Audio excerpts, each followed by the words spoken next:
I'm Terry Mathena. And for y'all who don't know, I am a preacher's wife. And because we're going to be talking about hats today, I have brought my preacher's wife hat. Okay. I've not always worn a preacher's wife hat. Sometimes I've worn the Darcy and Leanne's mom hat. I got hats like that. Okay, and sometimes I was Miss Carrie, the Sunday school teacher. And on some Sunday mornings, I had to do the real quick switch back and forth, wearing all the different hats. When I was talking to Mike about doing this, he said, "What are you going to use for your preacher's hat?" So when I pulled this one out, he said, "Why would you use that? It's ugly." I said, "Because it reminds me of what I've done as a preacher's wife." See, I bought this hat on a trip to the beach with a van load of youth. Okay, I hadn't planned on going to the beach. I hadn't planned on going anywhere with the youth. But the preacher said, "I really need somebody to drive the van." I said, "Okay, I guess I can go." So I purchased this hat, and I've done a lot of things through the years as a preacher's wife. Apparently, Jennifer would make a great preacher's wife because she sings and she plays the piano. Okay? Those are two things that I do not do. We went through the years. Mike has had all these different interviews. And as he's interviewed, they'll interview him, and they'll have some people that interview the preacher's wife. And they say, always, "Do you play the piano?" I say, "No." They say, "Well, do you sing?" I say, "No." One time, I was telling Mike about this, and he said, "They don't ask that." I said, "They always ask that." He said, "I don't believe it." So the next time, we were there, they were interviewing him, and there was a lady who was interviewing me. She said, "Do you play the piano?" I said, "No." She said, "Well, what do you do?" I said, "Well, I work with children. I've done mission trips. I've done a lot of things. And if you really, really need me to, I can deliver a sermon on Sunday morning." Guess what? That interview is over. Those people decided that they really didn't want Mike. They didn't believe that he was being called by God to their church. We probably weren't. Anyway, so over the years, I've done a lot of different things as a preacher's wife. And I've always felt like I needed to be prepared for whatever God called me to do. I do mission trips. I work with children. Somebody needs the kitchen cleaned. That's me. I do a lot of different things as a preacher's wife. And to get us moving into this and get your minds working, I brought a test. Y'all like tests, don't you?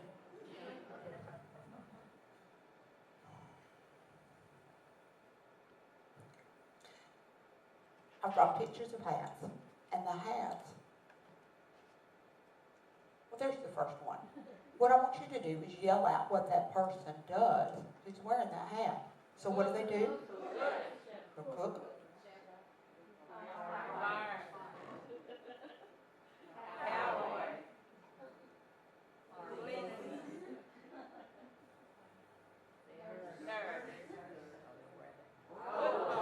Oh. Can y'all see that hat? That hat, I really don't know what she does. But Darcy sent me this hat right before her wedding. She says, "Mother of the bride hat?" I laugh when I see that hat. And I think about that girl, and I say, man, she really needed a friend to tell her how awful that hat looked, how ridiculous that hat looked. And when I think about that, I think about how much I think about all the hats that we wear, how we need friends. Hello? Oh, okay. So I have hats in these boxes that represent the different roles that we play as women. This girl needed a friend. And so the very first hat that I have chosen is the friend hat.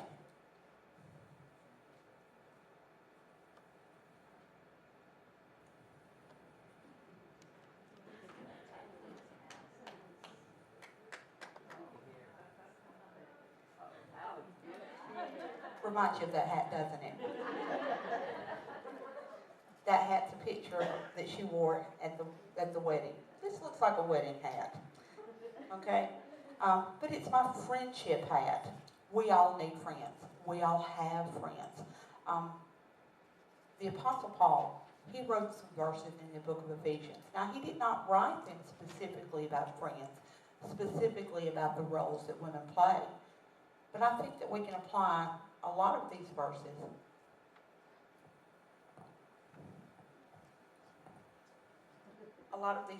to the roles that we play in our life, to the different hats that we wear in our life. So beginning in Ephesians chapter 4, verses 25 through 32, it talks about friends. I'm going to read it, and I've put it up here, and it's real little because it was real long. It says, therefore, laying aside falsehood, speak the truth, each one of you to his neighbor. For we are all members of one another. Be angry and yet do not sin.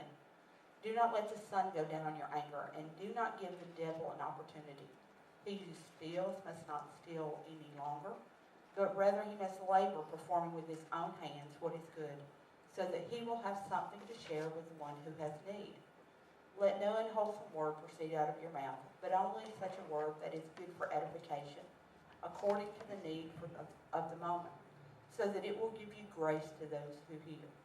Do not grieve the Holy Spirit of God, by whom you were sealed for the day of redemption. Let all bitterness and wrath and anger and clamor and slander be put away from you, along with all malice. Be kind to one another, tender-hearted, forgiving each other, just as God in Christ also has forgiven you. Did y'all hear the word friend in there? No, you didn't.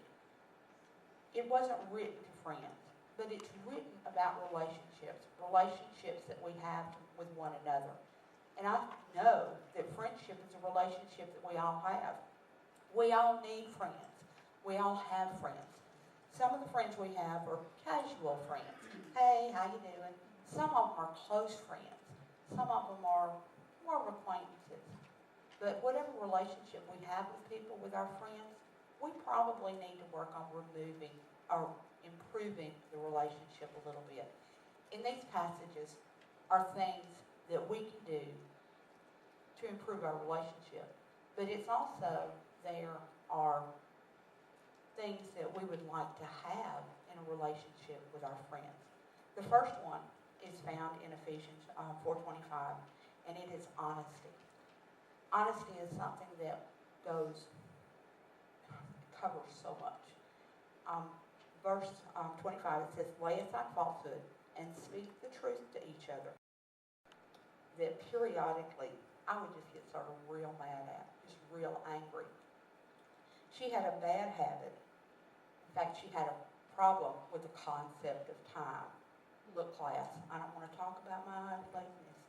But anyway, she had a real problem with the concept of time. And no matter what we would plan or where we would need to be, she would come in late. Now, after a while, it just sort of aggravated me and just, would make me mad. But she would come running into the door. And she would have this huge smile on her face. And she would be breathless. And she would say, I'm so glad to be here. And I am so sorry I'm late. I couldn't stay mad at her. Okay? I could never stay mad at her. And that's what it means to be angry and not sin. To not let that anger to build up and to remain there. The last part of the verse says, do not let the sun go down on our anger. When we have friends that do not let the sun go down on our anger, it means that we need to be forgiving. We need to get over it. Okay? If you want to keep that person as friend, sometimes you have to overlook little things that, little shortcomings. We have to be forgiving of those shortcomings. Because guess what? I got a whole bunch of shortcomings, and I need my friends sometimes to forgive me of my shortcomings. If you read on in this passage, we also want friends that value our personal space and possessions. Verse 28a, the first part, it says, "He who steals must steal no longer." Okay. We probably don't steal. Okay. I can't see us going down and robbing a bank. Okay. But sometimes we can impose on a friendship. Okay. And if we nurture and protect a friendship, we're going to value their pace, their space, and their personal property. Okay. My friend, the one that's always late, if I needed anything in the world, she would give me the shirt off her back. Okay? I love that about her. But I could never imagine me saying, well, I know that Betty has that. Why don't I just go borrow it from her garage? We need to ask our friends. She's willing to give it, but the key there is that we need to ask. We need to not impose upon that friendship. Okay? The verse says, "He who steals, let him steal no longer." And I think this applies to borrowing things as well. Borrowing things without asking. When we have a friendship, and to be a good friendship, it dictates the necessity of asking for things. But I also expect that of my friends too, for them to say, "Hey, can I borrow this?" You say, "Oh, certainly." But for them just to come in and say, "Oh, there's that pretty dress. I think I'll take it." We need friends that value our personal space. We need friends that value our possessions. But our friends expect that and need that from us as well. If you read on there, in verse 28b, in the second portion, it says, he must labor, performing with his own hands that which is good, so that he will have something to share with the one who has need. Sharing. Sharing is a wonderful thing. When we got our kids, okay, got two of them here, says, you need to share. Okay, and it's something we want in our children. But we too need to share. We need to be willing to share our time. We need to be willing to share our possessions. We need to be willing to share our lives. We need the same thing from our friends. We want friends who are willing to share the things they have, the good things they have. So when it talks about laboring with your own hands, it talks about bringing something to the table, bringing something that we're willing to share with others, that our friends are willing to share with them. We need people who want to share their lives with us. It's what makes a friendship. If they're not willing to share their lives, I'm not sure they're a real friend, a true friend. Verse 29 talks about encouragement. It says, let no unwholesome word proceed from your mouth, but only such a word as is good for edification. No unwholesome word come out of your mouth. Unwholesome is a word that we don't think about anymore. You know, it's just sort of a foreign concept. We don't hear it every day. So what are unwholesome words? Looked it up in the dictionary, and the dictionary defines unwholesome as something that is detrimental to physical, mental, or moral well-being. So that's a huge thing, things that are unwholesome. Unwholesome words are words that tear down. They tear down people physically. They tear down people emotionally. They tear down people spiritually. And if you're like me, I'm sure you don't want to be around people that are always tearing you down. Okay? All the time. But it also talks about unwholesome words. It's words that are filled, or whose speech is filled with profanity. I'm not talking about slipping every once in a while and saying something. I'm talking about where it's like every other word, beep, beep, beep, beep, beep, beep, beep, beep. Y'all turned on those reality TVs, okay, where they've got those people out there talking. It's beep, beep, beep. Yes, beep, beep, beep, beep, beep. Who wants to be around somebody like that all the time? I don't want to listen on the TV. I got that channel changer. But we also, when we think about unwholesome words, they include gossiping and complaining. Those two things do tear people down. If we're over here gossiping about somebody all the time, it's sort of tearing them down, even if they don't hear about it.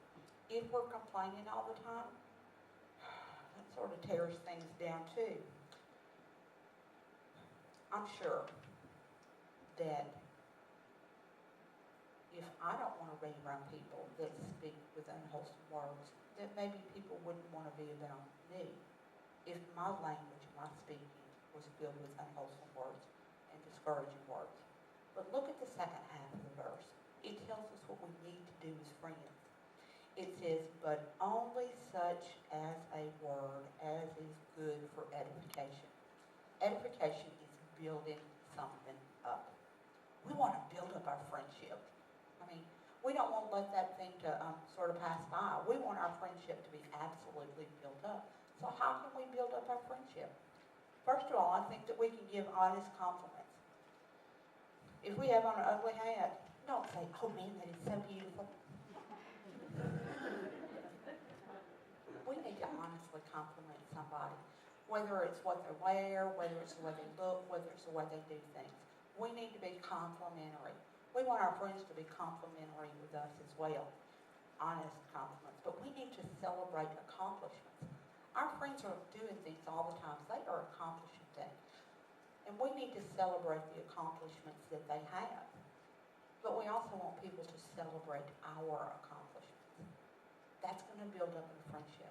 But we also need to be encouragers.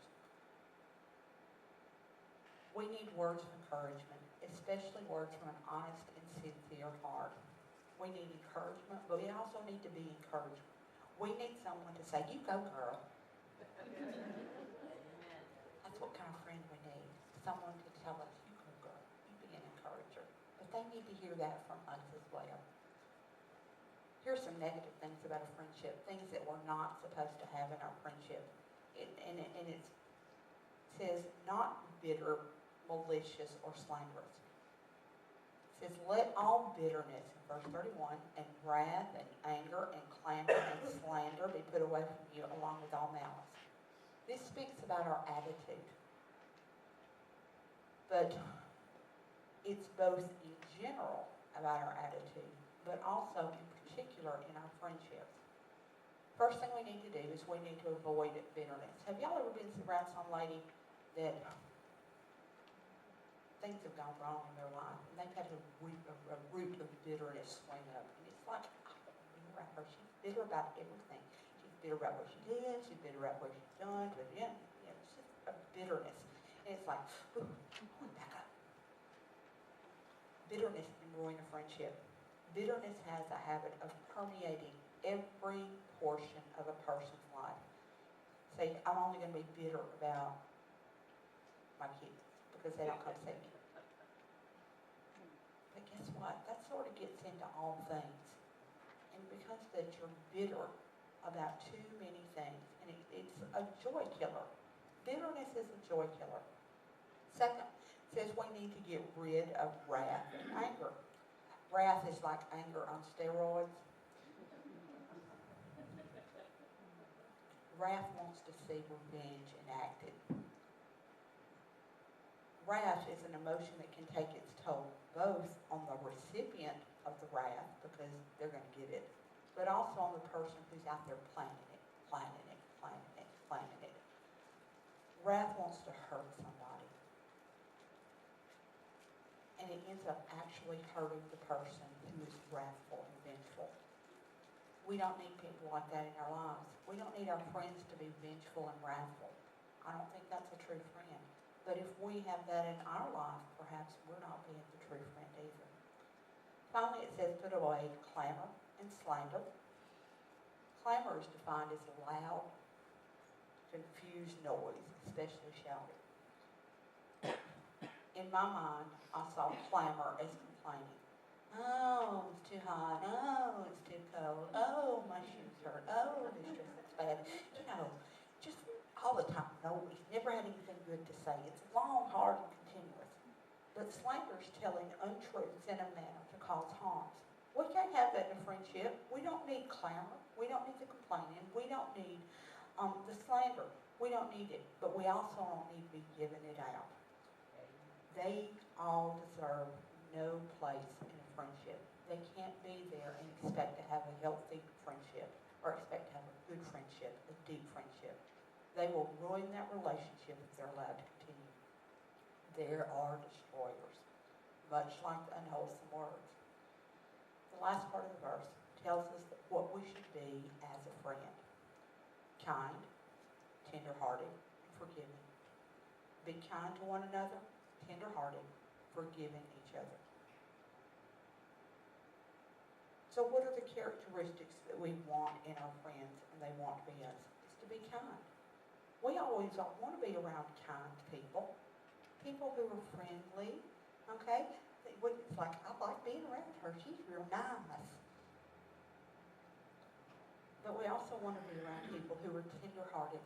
They see the needs of other people and they're willing to do something about it. They may not be able to do anything about it, but they're tender-hearted. Okay, and what that says is that they're going to see my needs. And they're going to be tender-hearted when I need somebody to be tender-hearted with me. But we also need our friends especially to be forgiving. Forgiving is so important because we're going to mess up. We're going to say something, we're going to do something, we're going to hurt somebody's feelings. And we need people to be forgiving with us. We need to be forgiving with other people because they're going to mess up too. Each of these characteristics, no, not specifically about friendship, I think it would enhance a friendship. It would make it stronger.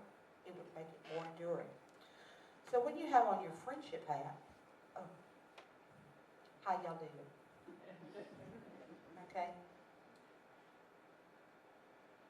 If you're like me, you probably need a refresher from time to time on what it takes to be a true friend. We want true friends in our life. We want friends that are going to stick with us through thick and thin, good times and bad times. But we need to be that kind of friend to other people, a true friend. And these verses give us some guidelines on what it takes to be a true friend. The friendship hat, real nice, but it's not the only hat that I found in Ephesians.